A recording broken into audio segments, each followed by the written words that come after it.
আপনি এখন থেকে মনে করেন আপনি কবরে আছেন। যারা চালাক, যারা সচেতন, তারা প্রতিদিন একবার দুইবার কবরস্থানে যায়। হয়তো কবরের গাছগাছালি সাফ করে, কবরে ফুলের গাছ লাগায়, অথবা কবর জিয়ারত করে, অথবা কবরের পারে দাঁড়িয়ে দাঁড়িয়ে ভাবে, হাই রে আমার দাদা, হাই আমার বাবা, হাই আমার মা কিভাবে অন্ধকারের ভিতরে আছে।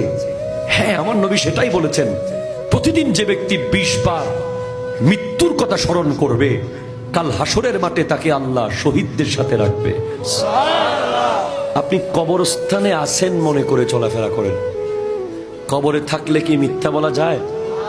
কবরে থাকলে কাউকে কষ্ট দেওয়া যায়? কবরে থাকলে কারো সম্পদ দখল করা যায়? কবরে থাকলে কোনো অন্যায় করা যায়? যা যা কবরে করা যায় না, তা আপনি এখানে করিয়েন না।